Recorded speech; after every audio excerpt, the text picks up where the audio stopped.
Purihin po ang Panginoon. Kote na ako. Yan po. November 6. November 6, 2024. Yan po. Tayo po muna ay manalangin. Glory to God. Amang banal, muli kami po ay nagpapasalamat sa iyo, O Diyos, sa hapong ito. Pinupuri ka namin ay yung dakilang pangalan, O Diyos. Niluluwalhati ka namin, patuloy namin itataas, Panginoon, at nararapat lamang paglikuran ka ng bawat isa sa amin. Ikaw ang Diyos na mabuti, ikaw ang Diyos na naglalaan ng lahat ng mga bagay na aming kailangan. Ikaw ang Diyos na patuloy na nagpapahingalay sa bawat isa sa amin. Salamat po sa mga oras na to, Panginoon. Ipagpatawad mo sana ang lahat ng aming mga kahinaan, O Diyos, ang aming mga pagkukulang sa iyo sa araw-araw. Ang mga salitang amin na bibitawan na hindi ka ayaya sa iyong harapan. Panginoon, muli dalangin namin sa aming pagbubulay na yung mga salita, sa aming pag-share sa aming mga kaibigan, samahan kami na yung banal na Espiritu, O Diyos. Pangusap ka, Panginoon. Tulungan mo ang iyong abang lingkod, O Diyos. Ang iyong mga salita ay dumating na may makalangit at kapangyarihan sa bawat isa. Dakilang Diyos at ito, O Diyos, ay magdala sa bawat isa sa amin, Panginoon, sa aming mga kaibigan, na sila, O Diyos, ay makaunawa, Panginoon, tumanggap ng kaligtasan mula sa iyo. Sapagkat ito po ay libre, ito po ay sa iyong kahabagan, sa iyong biyaya. Salamat po, Ama, sa mga oras na to. Inaangkin namin yung pagtatagubay sa pangalan ni Jesus. Amen. Pati tayo na happy birthday. Bumubulog ba? Happy birthday po kay Sis Bembem Garcia. Happy birthday kay Josh Andre Purganan. Happy birthday to Sister Jazz Garcia. Happy birthday to Brother Mar John Diaz. Happy birthday to Brother Anicito Himongala. Happy birthday to Brother John Ramos Rodriguez. Happy birthday to Sister Ruby Gosela. Yan po. So, happy birthday sa inyong lahat. Yan po, at pagpalain kayo ng Panginoon, pagpalain ang inyong buong pamilya, ingatan kayo sa magulong sanlibutan. Ayan, bigyan kayo ng kapayapaan ng puso, ng isip po, at sana matanggap natin ang kaligtasan. No po? So, sa bawat isa sa atin, to all the birthday celebrants, if by now you did not yet receive the salvation from Jesus Christ, better yet receive it po. So, happy birthday. So, God bless all of you. Yan. Hapon na naman tayo. Yan po. So, thank you. Thank you po sa lahat na nagsusupport sa akin. God bless all of you. Yan. Sana sama niyo po ako sa prayers niyo. Madalas sumakit ang likod ko. Wala na ako Piromax. Ayan. At bago yan, i-flex ko muna yung nanay ko. Na po, ewan ko ba, kung kailan, minsan alam mo yung kung kailan talaga nawawala yung tao. Parang bumabalik-balik, alam mo yung, naalala mo maraming bagay na itinuro niya, natutunan mo, at talaga nagpapasalamat ka na naging part siya ng buhay mo, lalo na nanay mo, tatay mo, 'di ba? So, kaya nga sabi ko, wala po ako sa kalingkingan ng nanay ko. Yan talagang, as in, sa pagpalaki ng anak, siyam kami, namatay ang tatay ko, 1995, 8 na lang. Kasi kuya ko nasa, nasa lola ko. So, bago siya namatay, alam mo yun, naasikaso na niya lahat. Yung sa memorial. Lupa, kabaong, lahat-lahat. Diba? Name it, no po. At, yun nga yun talagang, kumbaga hindi ko nagaya, mga ganyan. Pero biyaya po ng Panginoon, buti na lang, may isa kaming kapareho ni nanay. Yan, we have one thing in common, my mother, by the grace of God. We are both obedient. Yan, glory to God po. So, biyaya ng Panginoon dahil nga ang nanay ko ay masunurin. Yan, kaya sabag at biyaya ng Diyos, awa ng Diyos, ayan ay nakatanggap siya ng kaligtasan, di ba? So, lagi po natin tatandaan na ang pagiging masunurin, talagang maraming magagawa yan. Ang pagiging matigas ang ulo, pupunta ka sa kapamakan. At ako'y naranasan ko so many times na po. Ang title po natin ngayon ay Time is at hand. Time is at hand, Romans 13:11, New Living Translation. This is all the more urgent, for you know how late it is. Time is running out, wake up, for our salvation is nearer now than when we first believed. Glory to God po. So, in this verse, Apostle Paul described the moment as one in which salvation is closer. He emphasizes the importance of time in the changing world as what is happening right now, and says that Christians should wake up and live in a certain way. So, glory to God. Just imagine lang our beloved late Apostle Arsenio Tanperjol during his younger years, already preaching salvation when in those times, I guess, only PMCC Port Watch is preaching salvation. So what more now? Diba? Evidence of end times are already very imminent po. Sobrang, pag hindi mo pa nakita, bulag ka na. Diba? Yan. At yung time ngayon ay, siguro sabihin natin 1972, ayan, nagpo-post po tayo yung mga picture niya sa luneta, diba? Imagine mo yung lakas ng loob. Abay, syempre, inutusan ka nga ng Panginoon na yung takot niya sa Diyos. Diba? And I remember na before that one, na he made, sabi mo na yan, when God called him, he made a covenant to God to obey what God has told him. Before that one, our late apostle, our late apostle had an accident. Yeah, and he promised to God that, please Lord, just give me more time or more time to live longer, and I will do whatever you will ask me to do. If I'm not mistaken po, maybe that will not be the exact conversation or what he had told to God, but at least that he did his best. Yan, up to the last minute nga na he was in the hospital, still he was sending, telling his subordinates. And that is one of those is our beloved Apostle Jonathan Perjol, di ba? That's why we have this apostolic legacy. Dahil, gagayahin mo talaga siya. Diba? Walang makakagaya siguro, but at least what he had left, diba? Behind yung legacy na all the Port Watchers should do to preach the gospel po. Diba? To be faithful to God. Yan. Kasi nga, we are now in the end times. Glory to God. So, and yung although so many people is still ignorant of the truth, that is very imminent also, and that is, we have so many evidence that people, you can see in the social media, they are traveling here and there, they are doing a lot of silly things, and parang because they have thought just to do the good deeds, yan, diba, helping people. That's what in their minds, because we were born like that, but by the grace of God, like I myself, unveiled. Diba? Parang ano ba yung tawag? My eyes unveiled already from the truth.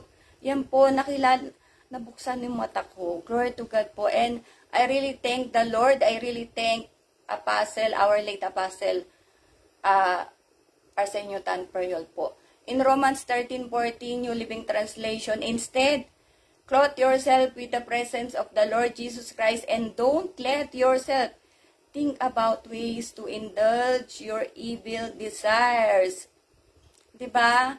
Yung mga ano ba yung evil? Kasamaan.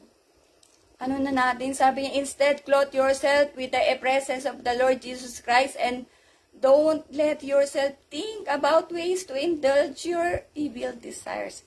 Yan po, wag na tayo mag-isip ng mga kasamaan. Ako nga, konting isip lang or parang, alam mo yung kasi yung Diablo, minsan naglalagay yan ng ano sa atin na masamang isip, 'di ba?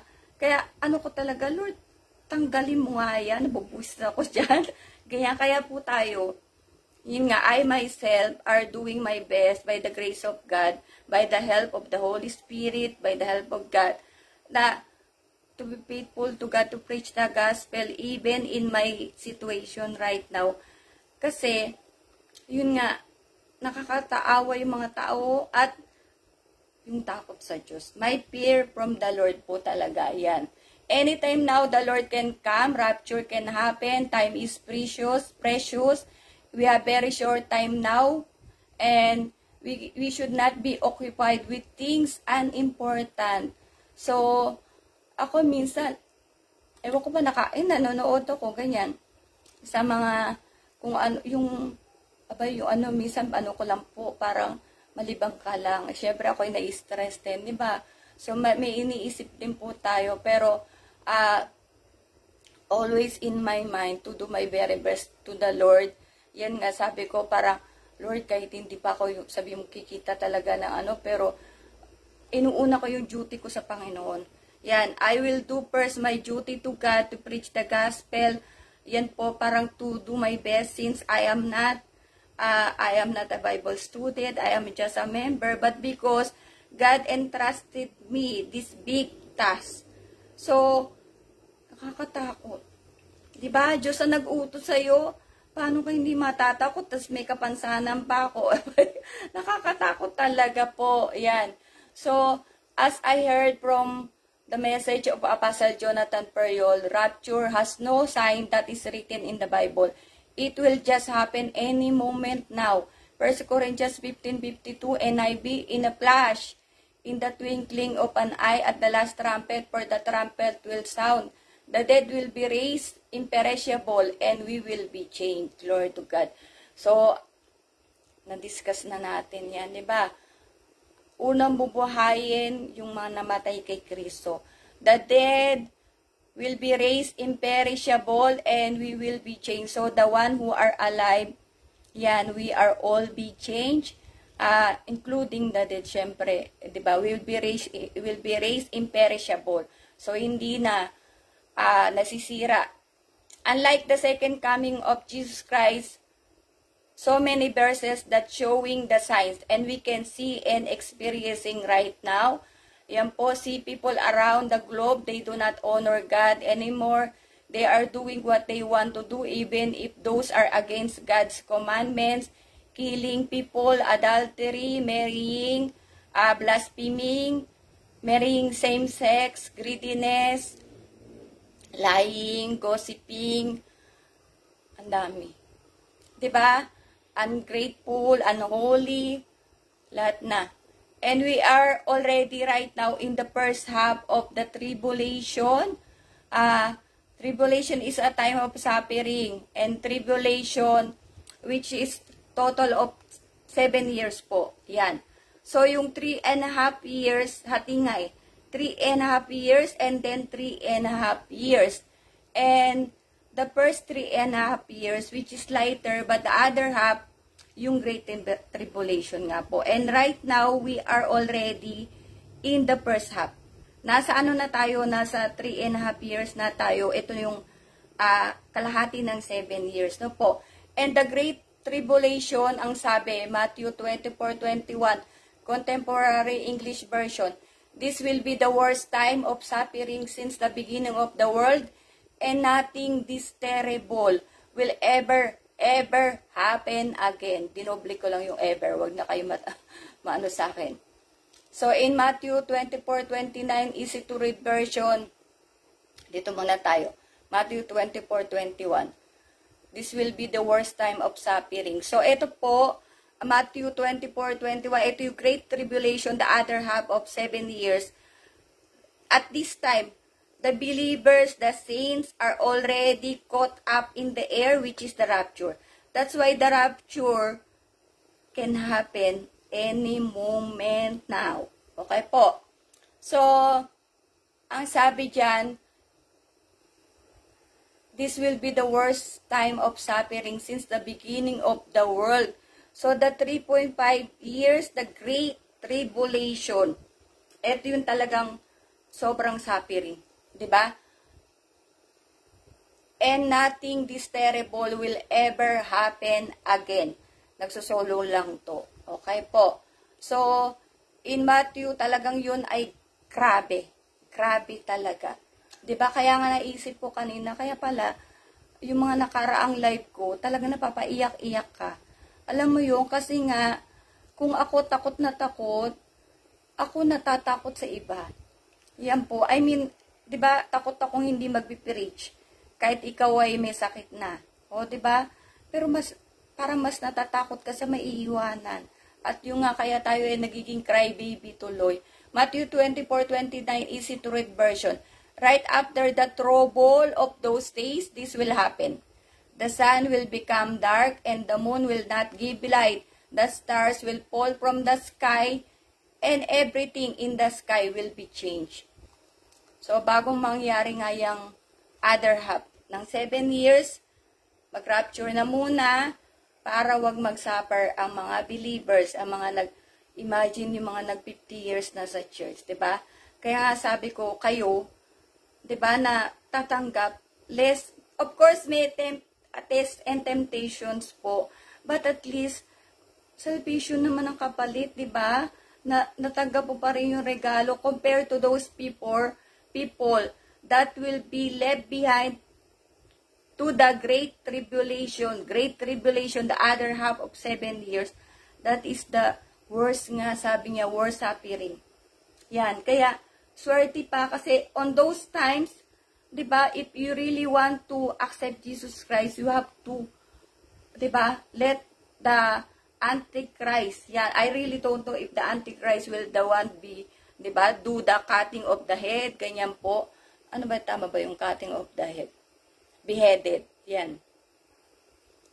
At eto na, Romans 8:18 NIV, I consider that our present sufferings are not worth comparing with the glory that will be revealed in us. Pag may isip ko rin to, naiyak rin ako.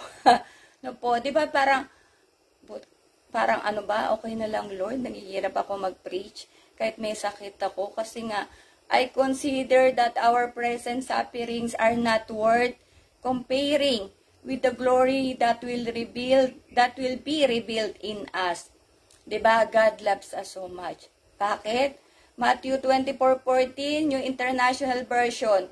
And this gospel of the kingdom will be preached in the whole world as a testimony to all nations, and then the end will come. So God loves us so much that this gospel of the kingdom is, 'di ba, will be preached in the whole world, and that is happening right now, and that is what I'm doing right now, and that is the fourth watch nation are doing right now, the other believers are doing right now, 'di ba? I told you the 12 tribes. Yan, so that the people receive salvation. God loves us so much. If we really don't understand or do not feel that God loves us so much, 'di ba? Kung di ka ba naman mahal ng Panginoon, si Veronica na may sakit pinapag-preach niya. O, di ba, mahal tayo ng Diyos? Veronica, kahit may sakit ka, mag-preach ka para sa mga hindi paligtas. O, di ba? Kaya nga, pag hindi pa tayo po umaksyon ngayon, desisyon na natin, yan, na huwag nating sisihin po ang Diyos. Diba? If we will not take action right now, right there, right, diba? Kung kahapon, gano'ng katagal na ba ako nagpipreach? Or the fourth watch nation, diba? The home free, it started, I really don't know, but how many years now? Yan. So, parang so many years ago that we can hear that the end is coming, diba? Rapture will be there. I really don't know. I heard the rapture only 2015, by the grace of God, when I was baptized, I heard that gospel nga po. Yan. Pero yung etong pinangangaral by our late apostle Arsenio Tan Periol, he was the only one who's preaching or who is sharing salvation. Diba, preaching salvation? Those people in his time, they are preaching prosperity, they are preaching nonsense preaching. Diba? To deceive the people. Yan po. So, pag tayo talaga hindi pa umaksyon, and sorry to tell this, diba? O at least nagsusorry lang ako sa inyo. If we really fear God right now, or yesterday, diba? Kailan pa ako, baka matagal na rin, ilang months na rin ako, how many months I'm sharing the word of God, or the people in the fourth watch, diba? So,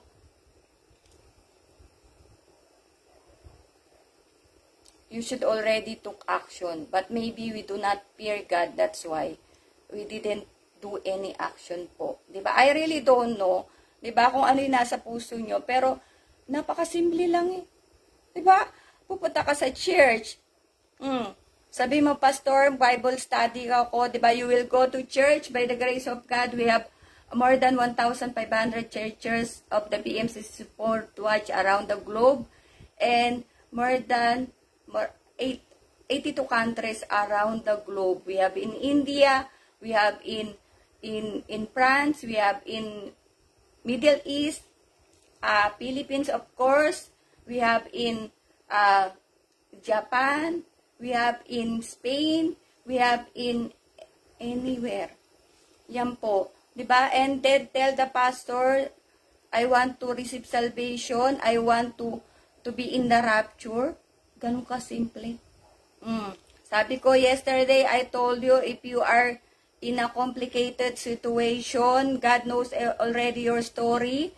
You don't have to just accept the Lord from your heart.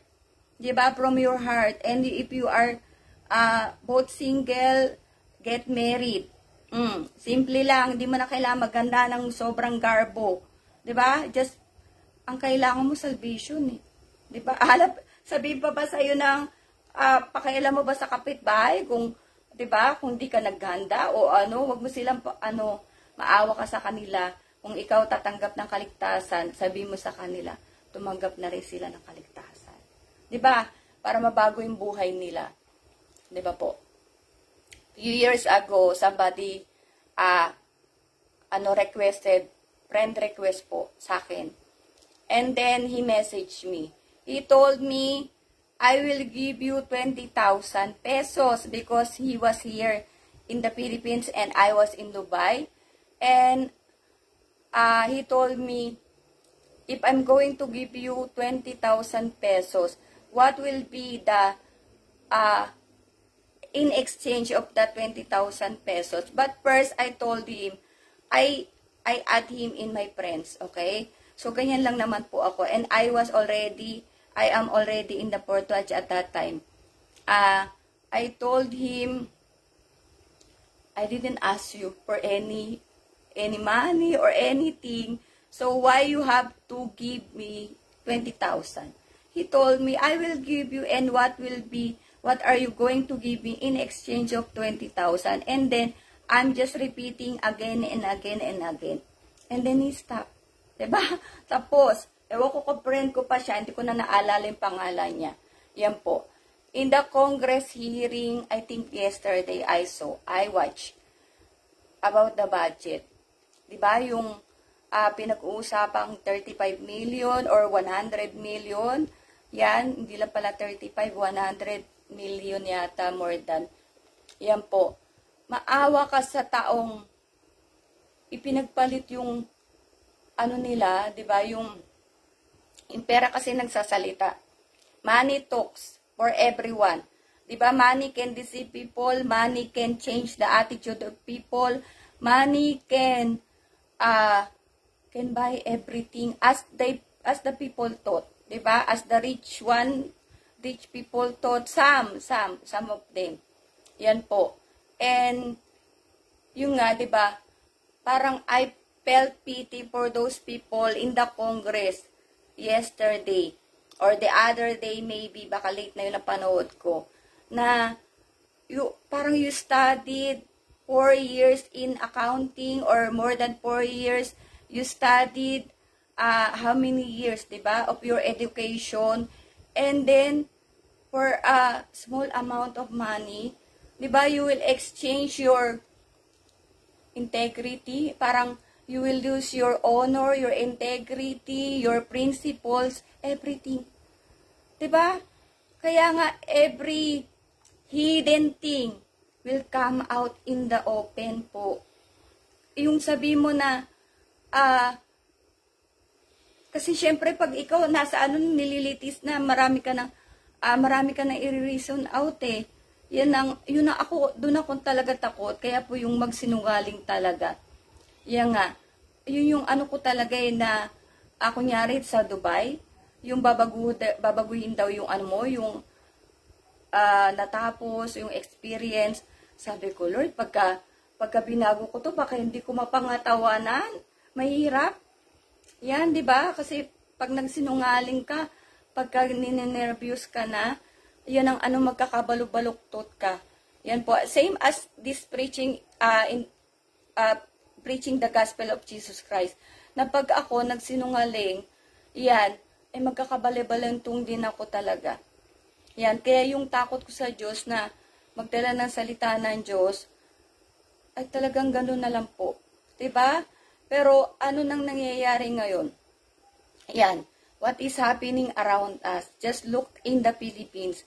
People, even in the immigration, they are deceiving by money. Diba? Bribery. Yan. People can deny a lot of things, but the truth will prevail. The truth will come out. Diba? So, yun po nakakalungkot na parang your life is at stake. Your life parang will put to end. Yung buhay mo tapos na. Yan. Kaya, naisip ko lang kasi 25,000. Yan, kahit monthly pa yun. Pagpapalit mo yung natapos mo or, di ba, ewan ko, basta masakit po. Yan.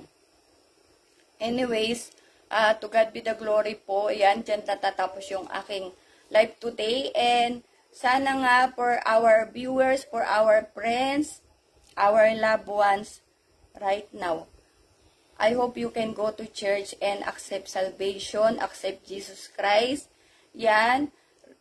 Repent, confess your sins to the Lord, and receive baptism po. Live holy. Anytime right now, rapture will happen.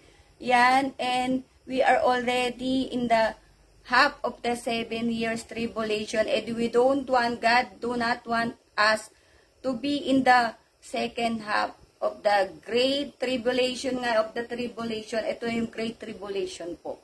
Yan. So, ayaw nyo ba masama sa yung yung millennium reign? 1,000 years. Makakasama ang mga nagtapat kay Kristo, ang mga saints na sinasabi sa Biblia po. Yan.